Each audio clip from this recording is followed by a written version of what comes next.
Recording slightly later than normal tonight because on Thursdays Bosco goes to swimming lessons, and we had quite a funny routine on the way. He's starting to get to a point where I think he's realising he's doing literally the same thing every week, and because it's on him to do it right, and he's not really mastered that part of learning stuff yet, so he's just like, oh, I don't want to do it anymore, it's rubbish. I said to him, if you try really hard and you get from this group you're in now to like 3 groups from now, you'll be swimming up and down the big pool, and then if you want to stop doing it because we know you can swim, you can stop.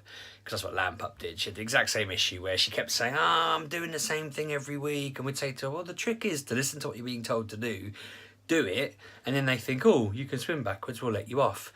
But because she just wasn't doing that, she'd be chatting to her friend or she'd be swimming up and down, and he's kind of the same. He doesn't chat, but he'll just be told to swim backwards and he'll jump back and just go underwater and float off, bless him, and all of this. So he said okay, and on the way in I was like, make sure you listen, make sure you do everything you're told, just listen to the lady, and if you do everything you're told, you'll be fine, and then eventually you'll be moved up. So then I was watching him, he's chatting away to the lady on the way in and he's doing his lesson and that, and then I kind of saw him swimming up and down and that, but I was paying attention to Boo Boo and Lambpup because we sit upstairs like in a gallery area watching them swim but chatting to each other. And on the way out, Mrs. Sheepdog went and sorted him and walked him out the door, and she walked him up to the desk where the ladies were. And at first I thought, oh, maybe he's moved up a group, and I thought, no, he can't have, because it's too soon. He's only been in this group for maybe 3 or 4 weeks. It's normally a couple of months. And she was writing, and I thought, oh God, like she's doing some notes. I felt guilty because I was thinking, is Mrs. Sheepdog getting him to apologise to the lady for just being cheeky or something? Which is, all parents must think like that, you know, oh God, what's he done now? And next thing I know, she's handing him this certificate, and it said on it, Swimmer of the Week, for listening, for trying really hard, trying new skills, for being really good. And she was like, he was like amazing this week, really, really impressed. He was so delighted with himself, and I felt really proud, obviously, and guilty, because I doubted him, and then he got that. So I was very happy. We were all in a good mood. We had a nice dinner celebrating him and saying well done and that.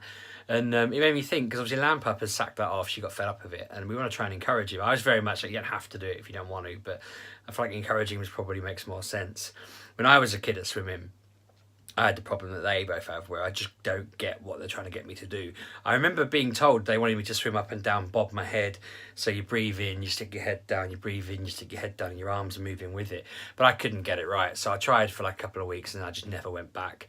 I did pretty much the same thing with cubs. I used to do beavers and cubs. I think beavers, we just went on a couple of events, and then I got promoted to cubs because I was old enough to move on to it.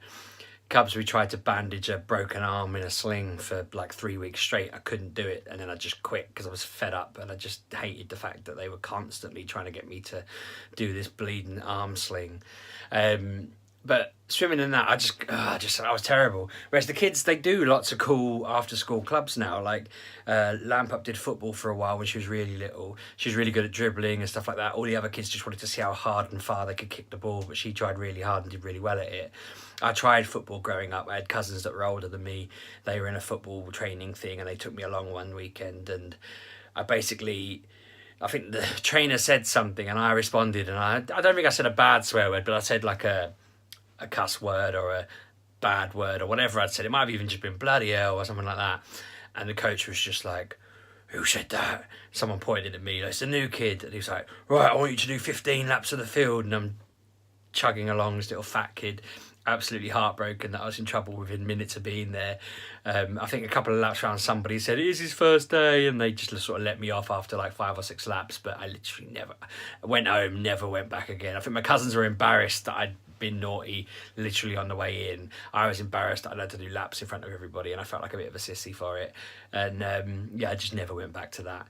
That kind of pattern always did me afterwards. I mean, my two want to do football. Lampup's doing netball after school at some point. She was a bit apprehensive, but now she sees that other people are doing it. I tried to do, my dad does karate, and he's whatever the one after black belt is. He's a black belt +1 in karate. He's not done it in maybe 15, 20 years, but he got to that point. He's got the certificates and all of that.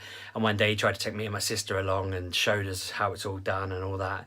And my sister got involved, and I stood at the back petrified. And when they asked me if I wanted to do it, I just cried and left. And I didn't do anything like that. Again, I didn't do any sport or anything for years. It wasn't until I was about 18 I took up Wing Chun with my dad. dad, because it was like they trained basically next to where I lived, and I never really saw him because I'd moved out, and I thought that'd be really good, and we loved it. That was so much fun, just getting like, you know, learning how to punch through stuff, or hard enough that you could punch through something, and how to punch efficiently, and how to use someone's weight against them, and how to... There's all sorts of things, like if you're fighting a boxer, this is how you defend against a boxing punch, so they can't punch you, but you can punch them square in the nose. You know, where to aim on someone. It's very hardcore. Wing Chun is like an awesome kung fu to look at. And me and my dad did it for a while. We got, you know, I think there's 3 basic forms you can do, and we got onto the 3rd one. I think I finished the 2nd one and didn't go on to the 3rd one because I moved to uni. My dad finished the 3rd one, I think, if I remember rightly. I might be wrong. Again, I missed that. When I went to... That's the only thing I've ever done where when I left, I looked for someone who would train it near where I lived, and I've looked when I moved up to this area, but no one trains it, so I never got back into it. Lambpup and Bosco haven't done a martial art, but they've looked at lots of different things. Well, Lampup's done loads. She's really lucky because at her school they've done ocarinas, the instruments that you blow into. They've done steel drums, so she did steel drumming once a week, which is amazing. She did cooking, which Bosco wanted to do this, and I kind of... we encouraged him, but I was like, oh God, because what put me off when Lambpup did it was she'd make these nice looking things that tasted fine, but then I'd be like, her nails look a bit dirty, or you know, her hands. I'd always be convinced of like, I know they're washing their hands, but how well are they washing their hands? I know this 5-year-old, I know what they get up to, and it used to put me off. And Mrs. Sheepdog would be like, I can't eat it, it's got meat in, but Daddy'll have it, and I'd be there going, just eating through it, thinking I feel really ill. But to be genuinely fair, it was nice. It was good food, but I just thought the thought of Bosco bringing stuff home that looks fine, tastes fine, but me being convinced that he's probably not washed his hands properly or whatever, is just torture. I can't go through that. It's torment. They should let the kids eat it on the way out rather than send it home to us. They're looking at what else they can do. I think in my day, the only thing I ever did, and I don't know if I've ever spoken about this before, but the only club I ever joined when I was at primary school was the choir. And I was awesome at it. I was genuinely awesome at it. Like so the woman who taught us, she left when I was in year 6, and on her last day she came up to me and she was like, never stop singing, Sheepdog. She didn't go, you know, by the way, I always call it, instead of saying my own name, I say Sheepdog, but never stop singing, Sheepdog, you've got a gift, you know, you'll go far. And I never sang again. I think I just got embarrassed by the fact that she'd praised me, and the fact that there probably wasn't one at secondary school. But I used to do all these shows. I used to go sing in shopping centres, at events and stuff. I remember this old lady coming up and saying I was really good at singing, and I'm really bad at taking praise. So people would say, "Oh, you're really good," and I'd just be like, "Yeah, whatever," not take it seriously. I look back at that now and I think, like, my voice broke and became this droning noise that I have to put up with now for the rest of time. But it was awesome having that one thing I was relatively decent at and did. And I remember my cousin did it with me, and he would mess around and not sing particularly, you know, the way they wanted him to. And I remember having a word, because they were like, "Oh, you're gonna have to leave, you're misbehaving," and I was like, "Nah, let him stay, I want him here. If he doesn't do it, I'm not gonna do it." And they were like, "Oh, let him do it." And that power, I was like in it. They wanted me singing. They felt like I had a powerful voice and all of this. But when it broke, it really, really broke, and that was the end of my attempt to become the early Justin Bieber. Justin Bieber could have been the new Sheepdog. That's how good I was, damn it. But yeah, that is the only club I ever did, and obviously it's the only non-sporty one I can think of. No instruments. I got a drum kit when I was older, but I never learned how to play it. I often think I should do clubs, because my kids get really into it, and they are good at what they, they're good at what they do. They enjoy what they do. It's all about opportunities. I'm hoping that Bosco finds out he's got a foot like a traction engine and becomes the next Harry Kane. I keep mentioning to him that he could very well become the next Harry Kane if he wants to. And he's just old enough that he's starting to understand football, and he likes Harry Kane. So fingers crossed. What annoys me about that actually is the last time he played football, all the other kids were glory hunting Liverpool fans. And I'm proud of him for saying he was a Spurs fan, but he does keep chanting Mo Salah's name and stuff like that, and I was like, oh, I'm not sure how I feel about this. If he comes home a Liverpool fan, I may have to make him live in the wilderness.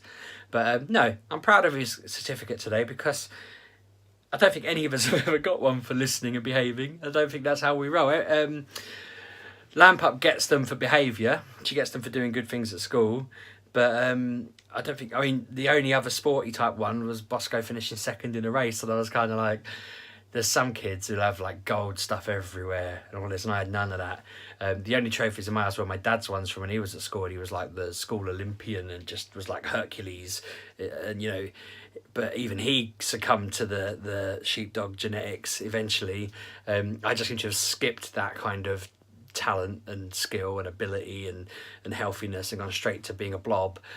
So I've got to try and help Bosco now get around that and succeed. But no, I think he feels really encouraged. It's exciting, and I think it's good. And in a slightly schmaltzy kind of note, I don't know really that woman probably realises how much of a difference. He was so chuffed, and on the way home he was chuffed about it. He wants to take it into school tomorrow and talk about it, and it's nice thinking that made a nice difference to him. And she was a bit like, oh, he wants to take it to school, but I feel like we should say to her next week that was really kind. He was really happy. You know, I'm really impressed with how it's made a difference to him, and yeah, it's good. I'm in a good mood. It's been a nice night, and yeah, I'm gonna wrap up there. Subscribe, like, comment, all that stuff. Let me know what after school stuff you did. Let me know if there's a way that I can take my current droning voice and somehow tune it back 23 years, because if I could get back to that sort of 10-year-old me and take that trajectory, I can't even speak, then that'd be lovely. Because yeah, do I just go and get a surgeon to tighten it, scrape it? What is the process here? What do I do? How do I get my 10-year-old voice back? Yeah, I'm gonna wrap it up there because I just need to go do some research. Thanks for watching, and I'll see you tomorrow.